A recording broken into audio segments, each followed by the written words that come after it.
Josh Hurley was on his way home from Seattle after wrapping up a successful negotiation that would significantly improve the cash flow for the software company he worked for. On top of that, he had the opportunity to see his younger sister, Lisa, who had come up from Tacoma, where she attended the University of Washington. They had a good dinner at the Hilton Garden Inn and spent a couple of hours catching up. It had been a few years since he had seen her, and he enjoyed the time they spent together. Now, he was looking forward to seeing Donna, his wife of nearly 5 years. He hated being away from her, but unfortunately, that was just the nature of his job. What he was really looking forward to was their 5-year wedding anniversary, which was on Friday, the day after tomorrow. Unknown to her, he had already made a reservation at a local resort hotel for the weekend and had ordered a blue sapphire sunburst necklace he intended to give her at the hotel. His plan was to pick it up from the jewelry shop the next afternoon. Right now, though, he wondered where she could be. He called her cell phone before he boarded the flight, but it went straight to voicemail. He also tried calling the house, but that too went to voicemail. Perhaps she's just out shopping with one of her friends, he thought. He thought about Donna and how much he missed her. Standing at just under 5.5 feet, she had long, wavy dark hair, hazel eyes, and a dark complexion that looked like a permanent suntan. She was a terrific lover. The only complaint he had was her insane jealousy. She was normally one of the sweetest women he had ever known, but he hated it when she made her false accusations. He loved her too much to ever cheat on her, and went out of his way to make sure she realized that. Still, it had gotten so bad that he couldn't even have a business meeting with a female colleague without Donna thinking they were having an affair. He thought he had finally nipped it in the bud when he challenged her to hire a private investigator and have him watched. Maybe, he thought, once she had proof of his fidelity, she would back off and realize her fears were unfounded. He was getting more than a little fed up with her jealousy and false accusations. It's not that he didn't have secrets from her. He did, and her constant harping on his so-called infidelity threatened to bring one of those secrets to light, in a very ugly way. He felt his heart rate increase as he thought about her constant harping on the subject. He took a few deep breaths, as he had been taught, but to no avail. He felt his face start to burn, and knew he had to get himself under control, quickly. He reached into his pocket and pulled out a small packet of pills. He took one and began to relax after a few minutes, his heartbeat returning to normal. The man sitting next to him eyed him with concern. "Are you okay, sir?" the man asked. "Do you want me to call for someone?" John shook his head. "No, but thanks for asking. It's just an old heart condition. I've got medication for it." The man nodded his head and sat back, but kept an eye on John, just in case. Finally, the plane landed. John grabbed his luggage and went to his car, sitting in the short-term parking lot. He tried calling Donna again, but got her voicemail. He got the same response when he called the house. Where the hell was she? He asked himself. He started the car and drove home. When he finally pulled into his garage, he noticed Donna's car was gone. He thought it odd that she wouldn't be home since it was about 6:30 p.m. Normally, she was home from work by 5:30 or so. Maybe she had decided to go out with some of her friends from work for a drink, he thought. It didn't happen often, and he never begrudged her that bit of time to blow off steam. But she would generally call or text him to let him know in advance. Moreover, she knew he would be coming home today. Usually, she would be home so they could reconnect when he returned from a trip. He grabbed his things and trudged into the dark house. He put his things away and headed downstairs to see if Donna had left a note.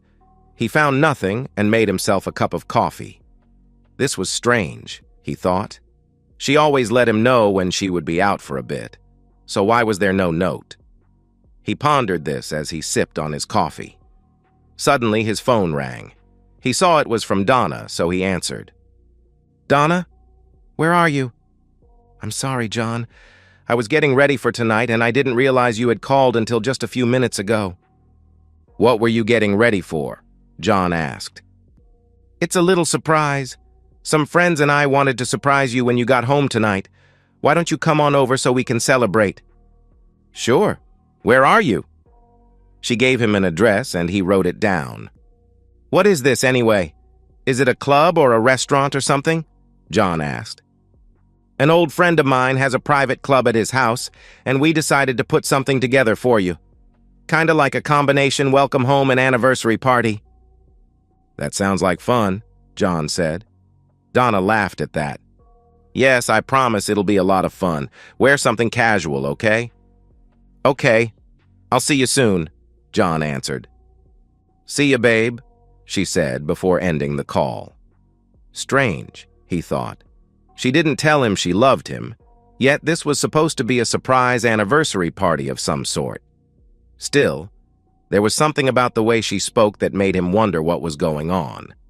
He went upstairs, showered, shaved, and dressed in blue jeans and a polo shirt. He looked the address up on MapQuest and saw that it was in a fairly rough area of town. Who did she know that lived out there, he wondered. He knew most of the people in the insurance office where she worked and didn't think any of them lived out there. So who was this friend? He knew she once ran with a group of fairly rough types when she was younger, but thought she had outgrown them. He locked up, got in his car, and punched the address in his Garmin Smart Drive. He backed out and followed the GPS device to the address, but he was a bit shocked when he reached the destination. A medium-sized house sat in the middle of a lot that was surrounded by a chain-link fence. He noticed the pickups and motorcycles parked around the place and started to get a bit concerned since he didn't recognize any of the vehicles. He pulled in, parked, and went to the front door. A large man wearing a t-shirt and jeans opened when he knocked on the door. John noticed the beer in his hand and heard rock music coming from inside. "Yeah?" the man asked. "I'm John Hurley, and my wife Donna asked me to meet her here. I hope I have the right address." The man smiled, but John wasn't convinced it was out of genuine friendship. The man reached up and shook John's hand. "You must be Donna's old man. You can call me T-Bone. We've been expecting you. Come on in." John walked in and looked around to see several other large men in the front room. "Hey, everyone. The man of the hour is finally here," T-Bone said. The other men nodded and smiled at John. They may have been smiling, but John didn't feel any real friendship here. "Where's Donna?" John asked. "Oh, she's downstairs getting ready for the main event," T-Bone said, causing the others to chuckle. "Want a beer?" "Yeah, sure," John said. One of the others handed John a bottle of cold beer. "Thanks," John said. He opened it and took a tentative sip. "So what is this main event?" he asked T-Bone. "That's the surprise. Your old lady wanted to do something special for your anniversary and asked us to help her out." "I'm afraid you have me at a disadvantage," John said. "Who are you guys?" "Well, that over there is CJ," T-Bone said, pointing at one of the men in the room. "Over there is RJ, and that guy standing next to him is AJ. That big feller back there, we call him Bull. I'm sure you can understand why." John saw the very large, muscular black man standing by the kitchen table.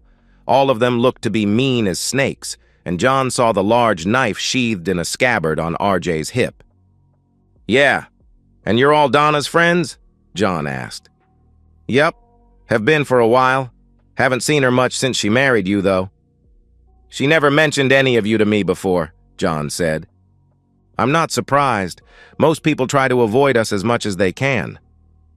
"And you have a private club here?" John asked. "Yeah, down in the basement. Built it ourselves.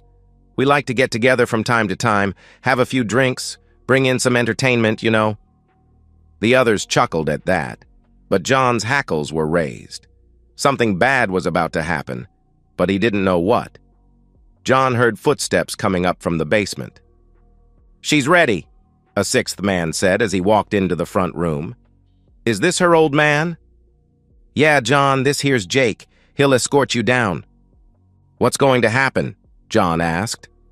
"A little surprise. I promise it'll be an evening you won't forget." The others chuckled, but John was nervous. "It'll be all right," Jake said. "Come on, Donna's waiting for you." John walked over to Jake, who led him downstairs. "Happy anniversary," T-Bone said as John began his descent. When he got downstairs, he saw a small bar in one corner of the basement and a well-lit raised area that occupied one end of the room. A curtain was hung across the end of the area, which he realized was probably a stage. What concerned him the most was the bed in the middle of the stage and the camera mounted on a tripod a few feet back. There were several neon beer signs hanging on the walls, and the room was fairly dark, like a bar or a club. A pool table was placed at the opposite end of the basement, and John saw a few tables in the room. A jukebox occupied one area of the wall, and John realized that was the source of the music. Two other men stood in the room and watched John as he entered. Jake led him to a chair that sat in front of the stage. The chair sat next to a table but faced the stage. "Have a seat," Jake said, pointing to the chair. "Where's Donna?" John asked. "She'll be out shortly. Go on, sit down. You can put your beer on the table if you want." John set the beer down and looked around.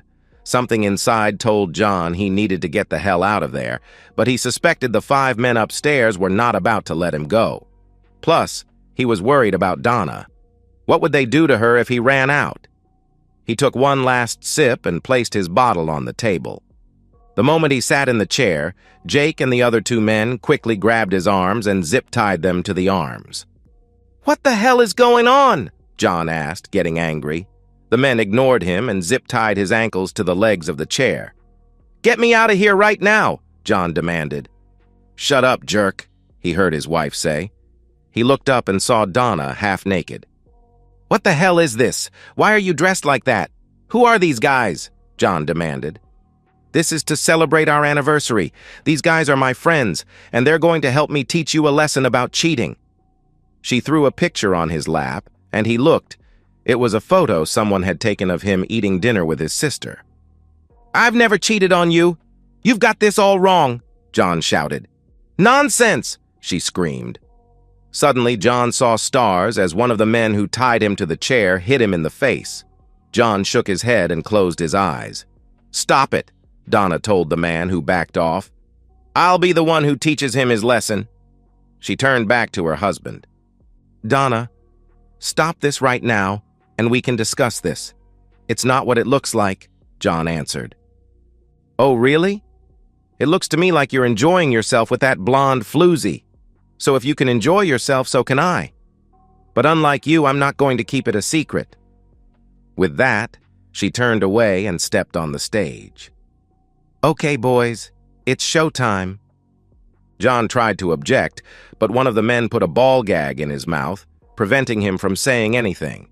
He tried to fight the man, but was unsuccessful. By now, all the others had made their way downstairs. T-Bone stood next to him and whispered in his ear. "Nothing personal, but Donna's an old friend, so we decided to help her teach you a lesson. Now sit and enjoy the show. Don't try to be a hero. Once she's done, we'll let you go. Maybe she'll go with you, but that's up to her." John tried to say something, but the gag in his mouth prevented it. "Just relax. Take your medicine like a man." He stood back up and nodded at CJ, who stood by the jukebox. CJ pressed a button and a song began playing. As the music began, Donna started dancing and performing for them. "You like this, lover boy?" she sneered at John. "Did your little blonde cheating woman do this for you? Huh?" She danced a bit more. "I really hope you like this, lover boy, because you're never going to touch me ever again. Come here, boys, and show little Johnny how a real man performs." She laughed as all the men, except for RJ, surrounded her. John shook his head and tried screaming, "No!" through the gag. He noticed that RJ stood by John's chair, his arms across his chest. He was obviously there to keep John under control. Donna stood up and led the men to the bed on the stage. She sat on the bed and looked at John. "This will teach you to cheat on me, you bastard," she growled. She lay down on the bed and 2 of the men stood by her head as T-Bone positioned himself for the deed. John, however, wasn't turned on by the action taking place on the stage, just the opposite. He tried to control himself with the breathing exercises he had been taught in his martial arts training, but felt the rage beginning to build up inside him. She was right about one thing. He would never touch her again. He thought the degradation was over when he saw Donna get up on her knees, but he was wrong. She looked at him and laughed. "Don't worry, honey. We're just getting warmed up, aren't we, boys?" The men laughed at that. John looked up at RJ, who was smiling as he watched the show. John wondered why he wasn't participating. RJ looked down at him, frowned, and took John's head in his hands. "Watch them, not me," he growled as he forced John to look at the stage. John felt the rage continuing to build inside him. "Just so you know, I'll probably get pregnant tonight," she said with a smirk. "I've been off my pills for the last few weeks. Don't worry, I use a diaphragm whenever you have been with me, so you don't have to worry about it being yours. But you will raise this child as yours." John shook his head, his anger blurring his vision. "You're probably wondering why RJ hasn't been with me, aren't you?" she asked. John nodded his head. "You see, RJ is gay. He prefers boys over girls. And after tonight, you will too." They all laughed as John felt his face get red hot. For the second time in his entire life, John snapped. The next thing he knew, he was standing in the middle of a pile of bodies on the floor. RJ was screaming in pain, his left hand pinned to the table by a knife buried to the hilt. He felt the pain in his arms and legs and saw blood dripping from where the zip ties had secured him to the chair. Looking up, he saw Donna, wide-eyed and trembling. "Please don't hurt me," she begged. "I'm not going to hurt you," John said, shaking his head. Keeping his eye on her, John pulled his phone out of his pants pocket and dialed 911. When he finished, he put his phone away and looked at her. "You stupid cheating woman," he growled. "John, I've got you dead to rights. You cheated on me with that blonde cheating woman. I was just getting even with you." "So you got a private investigator to follow me in Seattle, is that right?" he asked. "Yes, and I got that photo." "Did you bother to read the report that came with it?" John asked. She shook her head. "No, all I did was look at the photo," she replied. "That was my sister, you ignorant woman. The last time we saw her was at our wedding. She's a senior at the University of Washington. She came up to visit me in Seattle and we had dinner. That's all, just dinner. So you saw the picture and didn't even ask me about it. You just made an assumption, like you always do. Well, guess what, you stupid woman? You're right about one thing. I'm never touching you again. I'll see you in jail and then I'm divorcing you. We're finished." "No, John, please don't do that," she begged, walking toward him. "Stay away from me," John said. "John, please, I made a mistake. That's all." "Yeah, you made a mistake, all right. And you're going to pay for that mistake big time." By then, the police had arrived and several officers came downstairs after breaking the front door down. They each had their guns drawn and looked around at the carnage. They quickly moved through the basement, checking each of the men. One officer pulled the knife out of RJ's hand and watched as he slumped to the floor. A sergeant approached John. "Did you do all this?" he asked. Shaking, John nodded his head. "Why?" the sergeant asked. "Look at the video and you'll know why," John said, pointing at the camera.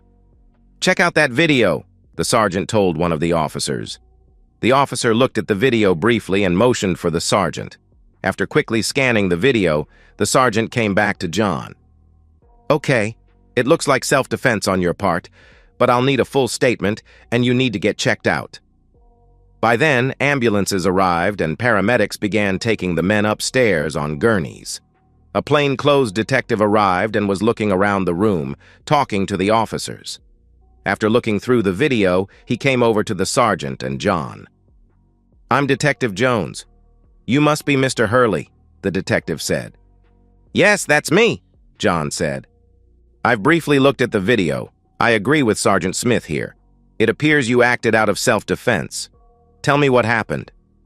John recalled the events of the last few hours. The detective took notes as John spoke. "How did you manage to break out of that chair?" And how were you able to take all these men down? They all appear to be much bigger than you. I have a medical condition. I've had it since I was a kid. There's a name for it, but I can't pronounce it.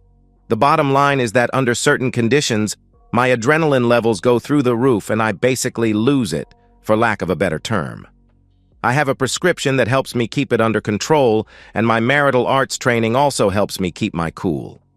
This is only the second time in my life something like this has ever happened. Do you have that medication with you? Jones asked. John nodded his head. I keep it with me at all times. I only take it when it's needed, which fortunately isn't very often. Jones asked one of the other officers to bring a bottle of water, which he did. Maybe you should take one now, Jones said, handing John the water. John pulled the small packet out of his pocket and swallowed a pill with the water Jones had given him. A few seconds later, John felt much better. Are you okay now? Jones asked. Yes, thanks, John said. Do you remember what you did here? Jones asked. No, I don't, John said, shaking his head. Jones showed John the video. He was shocked at what he saw. It was like watching a Steven Seagal movie, only this was real life. He saw himself roar, then break out of the chair. In the video, he grabbed RJ's knife out of its scabbard and plunged it into the bigger man's left hand, pinning it to the table. The other men came after him as Donna sat, scared. In less than a minute, John had taken all of the other men down. You don't remember doing any of this? Jones asked. No, I don't. Honestly, I never thought I even had it in me to do something like this. What's the last thing you remember? Jones asked. That man getting ready to stick his in my mouth, John said. You're saying he was going to force you to perform f***io? Jones asked. John nodded his head, tears falling down his face. Yes, he was going to rape me, and my wife was in on it. I see, Jones said, looking across the room, where another officer was taking Donna's statement. By then, the officers had covered her body with a blanket. I want you to go to the hospital and get checked out, Mr. Hurley. I'll speak with you a bit more after I've had a chance to collect all the evidence. I take it you'll be wanting to press charges. Absolutely, John said. What about your wife? Do you want to press charges on her as well? Especially against her. She's the instigator of all this, John answered. Very well, Jones said. He took John's contact information as a paramedic checked out his wrists and ankles. I'll be in touch, Mr. Hurley. I'd appreciate it if you didn't leave town. I'm not going anywhere, John said. Detective Jones nodded his head and gave instructions to the officers and went to see Donna, who was still being questioned by an officer. A couple of minutes later, John heard her wail as she was cuffed and led out of the room. Please, John, don't let them take me away. Please tell them it was all a big misunderstanding. John shook his head and looked the other way.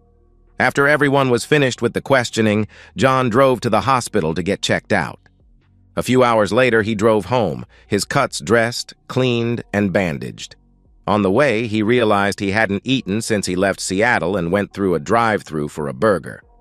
Once home, he ate, then called his boss, Jim Rollins, to explain the situation. Damn, John, I'm sorry to hear that. Look, why don't you bring the signed contract in and then take the next week off? You've got plenty of vacation time coming. Thanks, Jim. I appreciate that, John said. After he calmed down, John showered and went to bed. The next day, he went to the jewelry shop and canceled the order for Donna's necklace. He ended up paying a small restocking fee but got most of his money back. He also canceled the hotel reservation and had the charges reversed. He then called around and set an appointment to see Jenny Hawkins, attorney at law, about a divorce on Friday. He just finished eating lunch when his phone rang. He looked and saw it was Donna's parents. He took a deep breath and answered. Hello, he said. John, what the hell is going on? Asked Marcia, his mother-in-law. Donna called from the county jail. She said she's been arrested and they're holding her without bail. Did you do something? John couldn't believe the nerve of this woman. He counted to 10 and took a few deep breaths before answering. Did she tell you why she was arrested? John asked. She said it was all some kind of misunderstanding on your part, Marcia said. Really? You mean she didn't tell you that she plotted to have me tied up? Forced me to watch her have intimacy with multiple men? Didn't she tell you about that? What? Why would she do such a thing? Marcia asked. Because she saw a picture of me having dinner with my little sister and thought I was having an affair. The woman is nuts. And tomorrow, I'm seeing an attorney and I'm filing for divorce. You can't be serious. Look, I know you're probably upset, but surely you can understand how she would feel. What would you do if you saw a picture of her eating lunch with a man? I would ask her about it, John said. I wouldn't fly off the handle the way she did. Look, Marcia, you have no idea what your daughter did, and there's no way in hell I can overlook it. I've been dealing with her insane jealousy since we got married. I'm tired of it. It ends now. With that, he ended the call. When she called back, he sent the call straight to voicemail. Curious, he went into the second bedroom, where he and Donna had their home computers set up. He sat down at her computer and fired it up. He already knew her passwords, so he got into her desktop easily. He opened her email client and was shocked at what he saw. He found an email from something called Jenkins Investigations and opened it up. Attached to the email was a document and a photo. The photo was of him and his sister eating dinner, the same one she threw in his face earlier. The report stated that target John Hurley, meaning him, had eaten dinner with what appeared to be a much younger woman. The report went on to say that after dinner, the woman left the hotel and Hurley went to his room. There was more. The report clearly stated that the woman was Lisa Hurley, a senior attending the University of Washington, and according to public records, was John's youngest sister.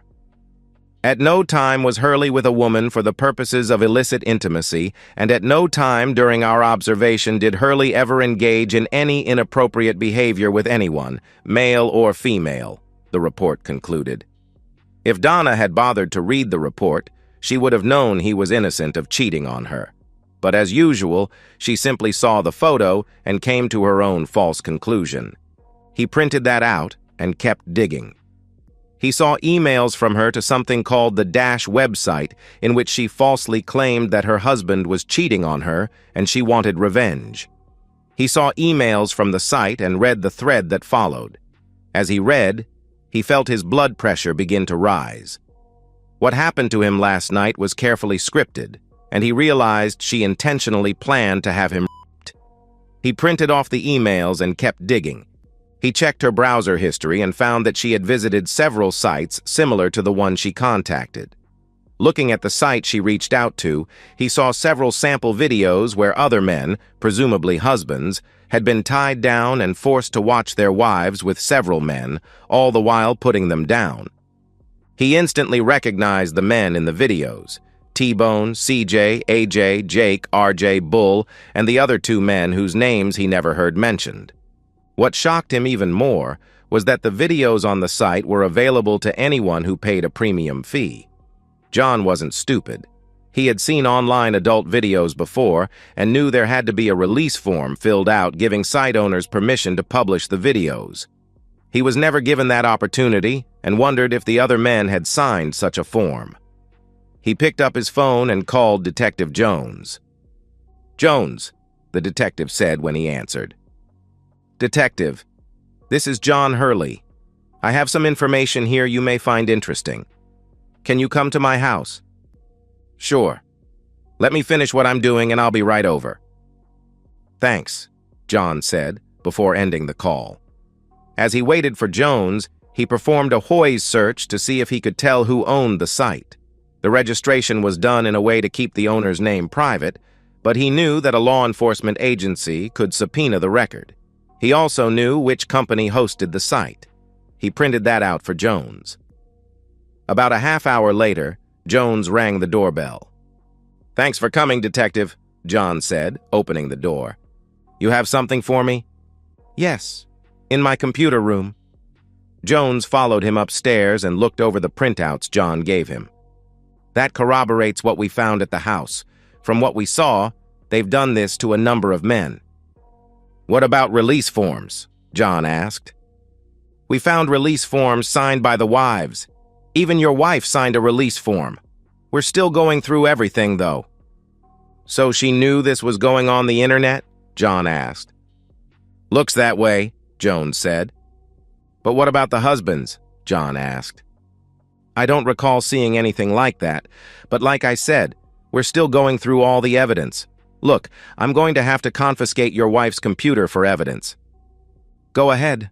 I'd like to keep these printouts for my attorney, though. The files are still there in her email." Jones nodded his head after giving it a bit of thought. "Sure, but don't destroy them," he said. After Jones left with Donna's computer, John sat at his machine and had a brainstorm.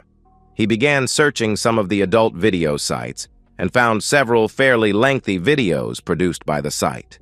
He scanned through them and saw that in each one, the husband was treated much as he was, while the wife took on all of the other men, except for RJ. He looked back through the email thread he printed from Donna's computer and read it carefully. There it was, in black and white. "Just so you know," T-Bone wrote, "we usually end the session with some intimacy involving the husband. Are you okay with that?" "Oh, definitely," Donna wrote back. "How far does it go?" "As far as you want, so long as your husband agrees to it," T-Bone said.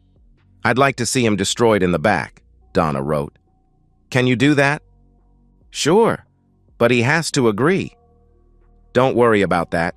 I'll make him agree." The cheating woman, John thought. He felt his blood pressure begin to rise and stepped back from the computer, taking deep breaths. Unfortunately, that wasn't working, so he took another pill and went downstairs. He couldn't stand to be exposed to any more of this.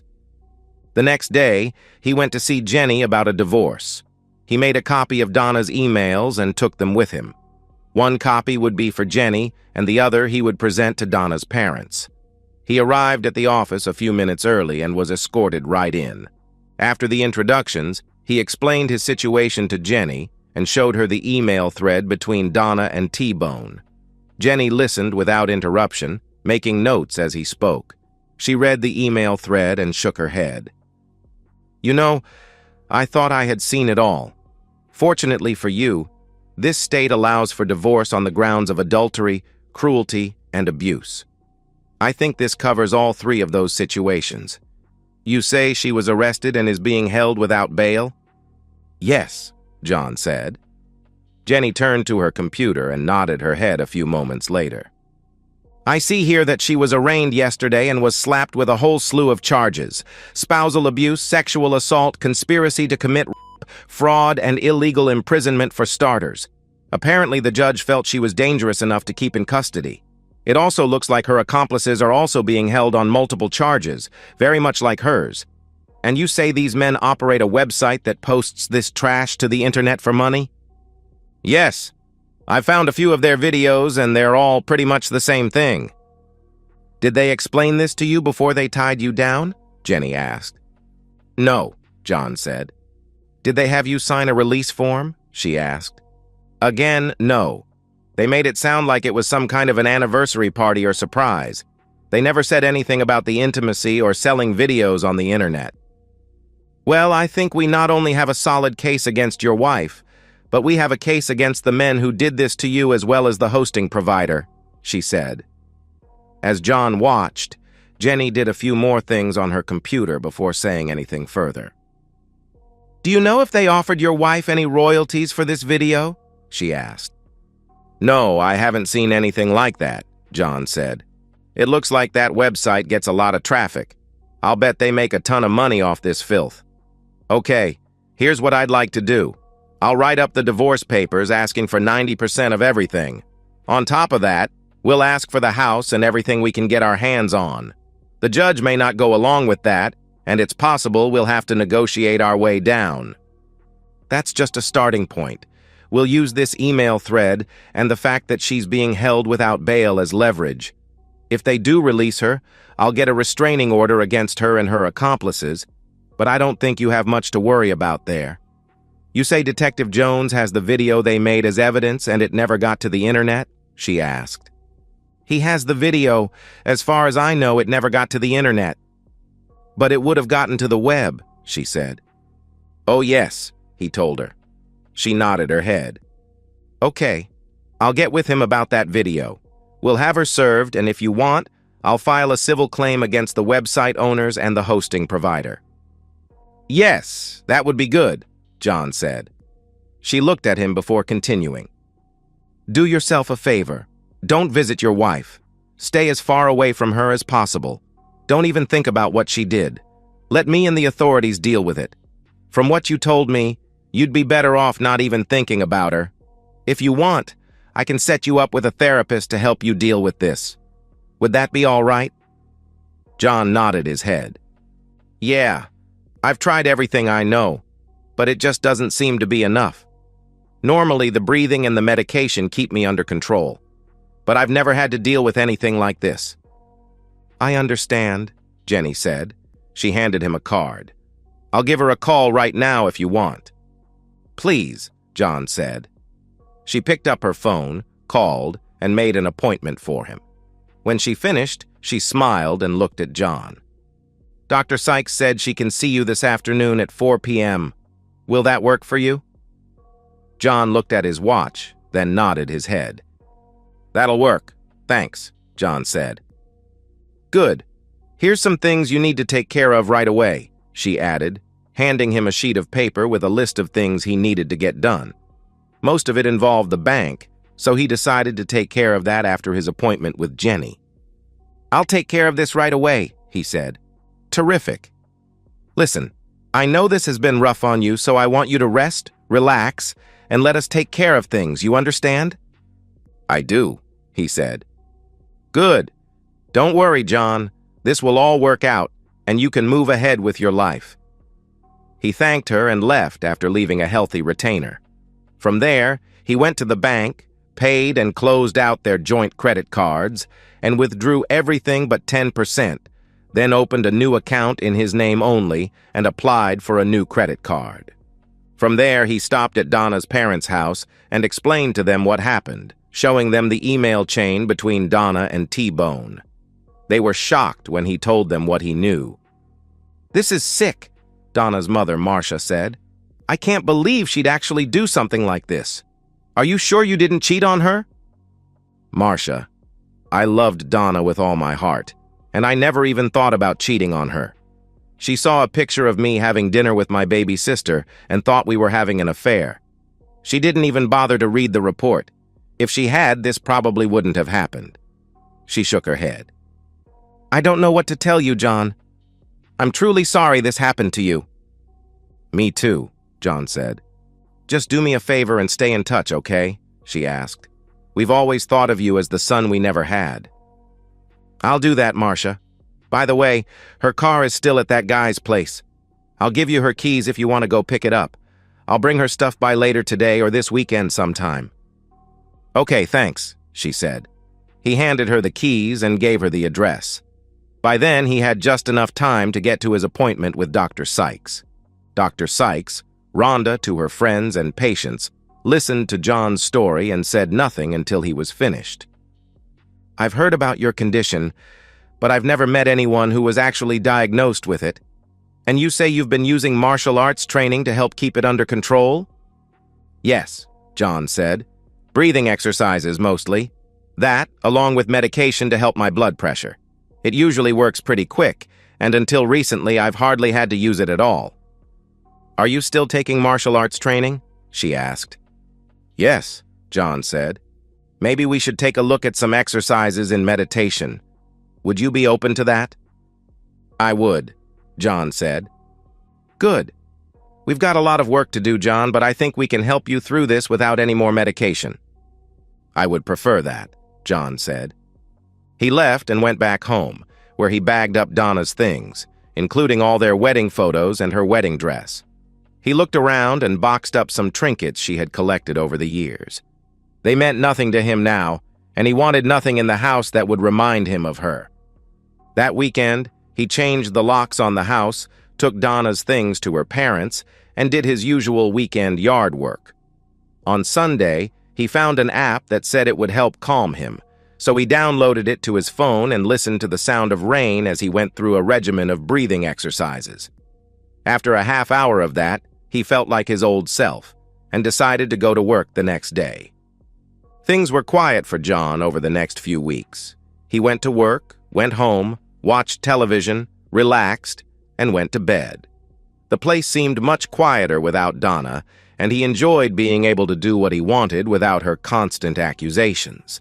The therapy sessions with Rhonda helped quite a bit, and he found the relaxation techniques she suggested helped a lot. He stayed in touch with Jenny, who said she was going to wait until after Donna's trial to have her served. Her thinking was that the divorce would go smoother if she was a convicted felon. The day of Donna's trial came around, and he was asked to testify, which he was more than happy to do.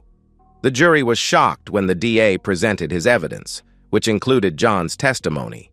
They were so shocked that they came back with guilty verdicts on all charges in just a couple of hours. The judge had no sympathy for her either, sentencing her to the maximum possible under state law, 20 years. She would be eligible for parole in 15 years, the judge said. As she was being led out, a process server stepped forward. He verified her identity and handed her a manila envelope. "You've been served," he said. Defeated, Donna signed the papers and handed them back. "Have a good day," the server said as he accepted them. She looked at John with tears in her eyes, but he simply looked away. The deputies escorted her out and took her to the van that would transport her to the state women's prison.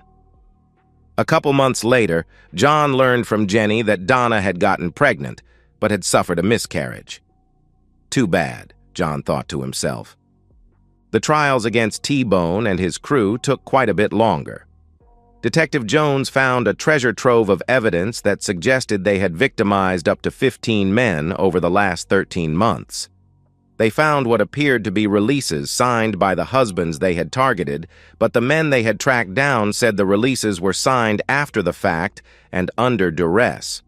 Making matters worse, the site owners had also posted personal information about the men they targeted. At least 3 of the victims had committed suicide as a result of what was done to them. By the time it was all said and done, all of the men involved were sentenced to 25 years hard labor, the site was torn down, and all of the victims, or at least all of the men Jenny's team of attorneys could locate, received a huge sum of money, which bankrupted T-Bone and his associates. The hosting provider settled with the men, which added to the pot. John nearly broke down crying when Jenny presented him with a $2 million check. While he appreciated the restitution, the money did very little to soothe his broken heart. "You're a good man, John Hurley. There are lots of good women out there who would love to be with you. You'll find her."